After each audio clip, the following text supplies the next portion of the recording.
Bonjour, je suis heureuse de vous retrouver. Je suis Frédérique Simoulin, énergéticienne et coach en développement personnel. Je suis heureuse de vous retrouver aujourd'hui pour vous parler de gestes que nous avons et que nous pouvons avoir au quotidien pour être bien, en conscience, avec nos équilibres de vie et avec la planète. Et ce sont des choses qui font qu'on va appartenir à un groupe de gens plutôt qu'à un autre, et puis qui vont nous permettre d'être humbles sur des gens qui nous disent par exemple « Et toi, qu'est-ce que tu fais pour ta planète ?» Mais c'est compliqué à dire parce que ce que nous faisons au quotidien, ce sont vraiment des démarches de colibri. Vous savez, le colibri, c'est cette magnifique histoire dont se sert et que nous a raconté Monsieur Pierre Rabhi. Donc c'est ce petit oiseau qui fait ce qu'il peut au quotidien. C'est peut-être pas grand-chose, mais lui il le fait. Et si notre monde est fait de plein de petits colibris, on va pouvoir densifier ce qui est bon et décroissant et intelligent et apaisant pour notre conscience, fait dans un bel état d'esprit. Donc aujourd'hui, je ne vais pas réinventer la roue, je vous raconte comment moi je fais, et tous les jours je découvre des choses nouvelles. Donc je vais parler de ce qui est du plus ancien dans mes démarches, jusqu'à ce qui habite mon quotidien d'aujourd'hui. Donc, dans ce qui est du plus ancien, eh bien, on nous a habitués, et nous avons tous maintenant ce réflexe dans nos habitudes. Donc, les ampoules, on sait les déposer dans les réceptacles qui sont réservés pour le traitement des déchets, et puis leur donner le chemin convenable pour leur fin de vie. Genre les cartouches d'imprimante, on sait le faire aussi. Les piles, maintenant on a bien l'habitude. Évidemment les bouteilles en verre, les bouteilles plastiques, les papiers, tout ça on sait bien le trier. Mais dans le quotidien aussi, on peut agir en se créant cette fois-ci pas un acte où je jette les choses, mais comment je me conduis et comment je réutilise et fais tourner les choses. Alors, faire tourner, c'est quoi? C'est par exemple s'habituer, et évidemment pour ça, avoir le partenaire en face, celui et celle qui va faire tourner cette roue-là, en fait. Genre, donc, j'achète des œufs, les œufs me sont livrés dans une boîte pour qu'ils ne se cassent pas, je récupère la boîte, et quand je vais acheter d'autres œufs, j'arrive avec ma boîte et les boîtes d'œufs tournent. Pas mal, hein? Oui, je sais, vous le faites aussi, certainement. Mais bon, partageons-le, c'est bien. Ensuite, bon, il n'y a plus de sachets plastiques et tout ça, donc le plan B, c'est quoi? C'est savoir que tout est conditionné, placé maintenant dans des sacs en papier. C'est vachement bien les sacs en papier, parce que c'est pas parce qu'il est en papier qu'on ne peut pas le réutiliser. Donc, si vous avez déjà l'habitude, moi en tout cas j'ai cette habitude-là maintenant, tous les sacs en papier je les récupère, je les réutilise quand j'achète différents produits, différentes choses pour me nourrir, les légumes et tout ça, et je remets tout en légumes. Alors j'ai une amie, moi, qui fait en plus, qui coud ces sacs et qui les réutilise, qui les nettoie et tout ça. C'est bien, tout ça c'est bien. Un sac en papier, ça se réutilise un grand nombre de fois. Et ça protège nos arbres aussi. Et il y a aussi autre chose qui est intéressant, c'est où on coud son sac. Moi j'ai eu la chance, mais on a tous cette chance-là, je pense, d'avoir eu en cadeau, pour faire de la publicité toujours, des petits sacs en tissu comme ça. Alors ce sac en tissu, moi, il ne me quitte pas. Quand je décide, j'ai besoin d'aller acheter du pain.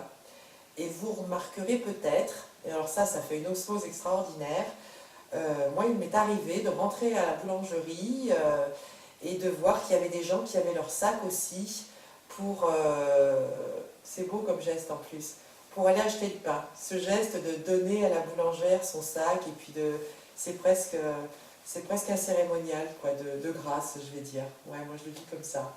Donc un sac en tissu, évidemment, si c'est pour faire de la pub pour quelqu'un qui a cette démarche-là. Bon, j'ai d'autres sacs où je montre bien l'étiquette. Mais quand je parle justement de sacs avec étiquette, voilà où je veux en venir.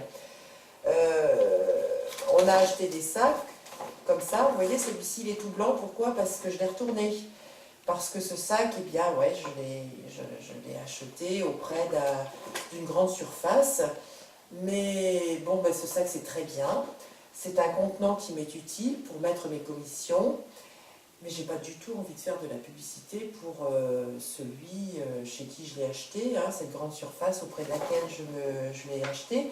Et puis j'ai pas non plus envie de me pavoiser avec, ben voilà, j'adhère à tel supermarché et puis de croiser, parce que ça c'est inconscient, de croiser le regard de l'autre en disant, ah bah tiens, on fait partie, on va faire nos courses au même endroit et tout. Non, non, ça c'est non.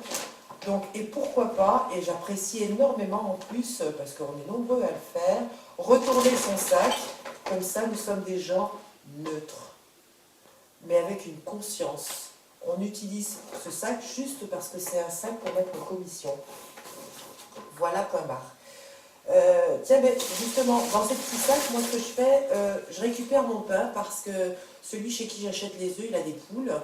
Et il a demandé, alors ça c'est vachement bien, il a mis un petit panneau en disant, il y a beaucoup de gens qui font quand on est au marché comme ça, qui mettent je récupère le pain. S'il y a du pain qui durcit à la maison, ben, plutôt que de le jeter, on ne l'a pas mangé, d'accord, mais on peut le faire tourner, lui donner un autre circuit, parce qu'il y a des gens qui ont des poules et qui ont besoin de pain pour nourrir les poules. Alors le petit sac en papier qu'on a récupéré, le pain, là, je ne peux pas, il y a du pain dedans, et comme ça je vais le reporter. Et là, on est tous reliés. Et c'est très agréable d'être reliés dans la vie. Vraiment. Notre quotidien, c'est un face-à-face avec nous-mêmes, mais ce face-à-face-là, il est en reliance avec les autres. Ce qui était bien quand j'étais gamine, et ça commence à naître, à croître, et si on peut tous créer cette force égrégore et cette attention vers cette intention-là, donc je dis, quand j'étais gamine, il y avait des bouteilles qui étaient consignées. En Allemagne, ils font un peu ça d'ailleurs, les gens, quand ils ont vidé leurs canettes, ils les donnent à des gens qui sont pauvres et on donne une consigne sur ces canettes-là. Je ne sais pas si vous êtes au courant. Donc en France, on a oublié un peu le système de la consigne, mais ça peut presque se réinventer. Je vois qu'il y a quelques personnes, moi, sur les endroits où je fais mes commissions, sur les marchés, qui récupèrent les pots. Alors les pots, ben, c'est qui, c'est quoi? Ce sont des pots en verre. Bon, je sais que les couvercles, on ne les récupère pas, mais bon, moi, je n'arrive pas à les jeter. Ben, ceux qui font de la confiture et tout ça, des petites entreprises artisanales, ils récupèrent et ils font une consigne de ces pots qu'on leur ramène. Donc ça fait encore un circuit court et une boucle. C'est très agréable. Et pourquoi pas aller au-delà, c'est-à-dire en ayant ces habitudes de s'adresser à ces artisans de la conserve, de la confiture, des pâtés, des choses comme ça, de leur ramener le pot et puis de les stimuler, de les inciter à réutiliser ces pots qui sont en verre donc et qui ne se jettent plus donc, parce que bon, on ne fait pas tous de la confiture pour réutiliser ces pots, puis on est vraiment après envahi quoi. Moi par exemple, chez la personne auprès de qui j'achète des pâtés, je lui ramène ses pots et on est quelques-uns, je pense à lui avoir déjà dit, et je pense que ça va, vous voyez, l'information avant qu'elle passe, il faut que ça prenne le temps d'être digéré, de monter, tout ça, parce que c'est une démarche, et moi je l'ai invité à mettre un panneau en disant, voilà, on récupère comme les autres font, on récupère les pots et tout, et puis lui, il va les réutiliser, et puis voilà quoi, c'est génial. Voilà, sur ces petites choses qui font qu'au quotidien, et on est relié, et on est vertueux, et puis on est sur cet élan de décroissance, cette conscience que qu'il y a des choses qui sont pas là pour être jetées, mais aller au bout du bout, quoi. Sinon, il y a quelque chose dont je voulais vous parler, il y a deux choses dont je vais vous parler maintenant. Ça, c'est une information, j'ai une amie qui, toujours dans ce principe de réutilisation, on sait que les bouteilles que nous achetions étaient par par ses sciences et ses recherches. Elles étaient contenantes de bisphénol A et que c'était nuisible pour notre santé. Et là, j'ai une amie qui a découvert, parce que bon, boire c'est important, 1,5 litre d'eau par jour, c'est fondamental. Notre corps est constitué de 80% d'eau, notre cerveau a besoin de ça pour bien fonctionner. L'intelligence du cœur aussi, ça marche par ça. Donc ces gourdes sont en silicone, elles ne contiennent pas de bisphénol A, donc elles se réutilisent à l'envi. Et ce qui est intéressant, c'est que, bien sûr, comme on sait et qu'on aime à boire toute la journée, on la met dans le sac. Au fur et à mesure où on la boit, vous voyez, elle devient toute petite, elle est ultra légère. Et plus la gourde est vide, plus on pourra remplir notre sac de commission après. Vous voyez, ça fait les vases communicants, c'est extraordinaire. Bon, là, je vais faire de la publicité. C'est la marque Frando qui travaille sur les accessoires de randonnée. Ça, c'est extraordinaire et c'est pas cher et c'est vachement intéressant comme produit. C'est assez conscient. Ensuite, je vais, pour clore, parler d'une autrice, d'une jeune femme qui est blogueuse à l'origine, qui travaillait en tant que, comment on dit ces jobs-là, elle faisait de la logistique, c'était une programmeuse qui travaillait pour des entreprises pour les mettre en concurrence, pour être toujours dans le toujours plus. Et puis, son quotidien l'a amené à réfléchir, à se poser des questions et à porter, c'est le titre de ses BD, parce que de ses blogs qui ont bien marché, elle a eu l'idée de faire des BD. Et donc, les titres de ces BD, c'est « Elle a porté un autre regard sur ce qui conditionne nos quotidiens ». Et elle le décrit bien. Et elle a fait aussi une BD qui s'appelle « La charge émotionnelle », parce que comme ces sacs, par exemple, qui seront sans nom, qui ne nous feront pas porter une marque pour adhérer à un clan, parce que sur notre inconscient, ça se traduit un peu comme ça quand même, un peu beaucoup même. Elle a un très joli... elle l'intitule comme ça, la charge émotionnelle et autres trucs invisibles. Donc aujourd'hui, je vous parle des choses visibles et des actes visibles qu'on peut porter. Elle parle de ces choses invisibles. C'est très cohérent avec cette vidéo qui se veut traduire ce qui nous fait du bien et ce qui fait du bien à la planète. Je vais profiter pour que vous puissiez avoir un peu la tonalité de sa plume, de vous lire un petit passage pour que vous voyez comment elle parle. Moi, ça me fait beaucoup rire. Elle parle des boulots à la con. C'est des boulots qui ne servent à rien, qui n'apportent rien à l'humanité et à la planète. Et par exemple, elle va dire, imaginons, supprimer des postes d'infirmières, de chauffeurs de bus, d'artistes, les impacts sur l'humanité seront visibles.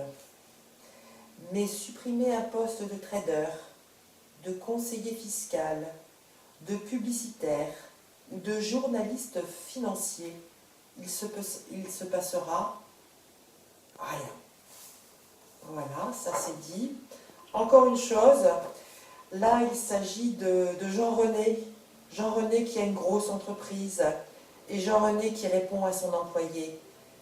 Mais j'ai pris des risques, moi. J'ai mis mes grosses couilles sur la table en ouvrant cette usine, petite impertinente. Et l'employé qui répond, mais Jean-René, t'as hérité de ton entreprise. Et de toute façon, l'État rattrape les grosses boîtes qui se plantent avec nos impôts en plus. Les risques, c'est nous qui les prenons, pas toi. Bon, on sait que depuis un an, on a les gilets jaunes, cette force qui lutte et qui traduit ce désarroi qui nous entoure. Parce que là où Emma est pertinente, c'est qu'elle n'oublie pas de faire référence aux années qui nous amènent aujourd'hui à ça. Et là, elle fait un rapport sur cet exemple de pauvre Jean-René, parce que donc ce rapport, elle se souvient et elle écrit « En 1990, déjà 30% de la valeur produite par notre travail était prise par les propriétaires, donc d'entreprises comme ça, qui ne servent à rien. Et aujourd'hui, c'est carrément 40%. Pour eux, ça ne sera jamais assez, et nous, on est toujours aussi pauvres. Car même si grâce à l'automatisation, j'ai du mal à prononcer ce truc, on produit plus, ce sont les propriétaires qui en profitent, et pas nous. » Voilà, la messe est dite. Je vous parle avec mon énergie et mes observations, bien sûr. Ce que j'aime en faisant cette vidéo, c'est vous partager des petits gestes, parce que ces petits gestes, ils parlent à notre conscience, à notre cœur, à notre manière d'être, de transmettre aussi et de se traduire. Donc j'aimerais que nous puissions attacher cette valeur que nous portons, ces valeurs que nous portons, et partageons sans crainte d'être petits, soyons de jolis colibris. Et je vous invite à apporter des commentaires, des idées, de manière à pouvoir partager tout ça, qui peuvent changer ou apporter de la richesse à nos quotidiens. Voilà, cette vidéo, c'est pour notre hygiène de vie sur notre jolie planète en colibri courageux. Je vous remercie, je vous dis à bientôt. Écrivez vos idées, écrivez vos pensées, écrivez vos actes du quotidien et éveillons-nous sur ces jolis réflexes. Merci, à bientôt sur cette holistique de vie. Au revoir, à bientôt.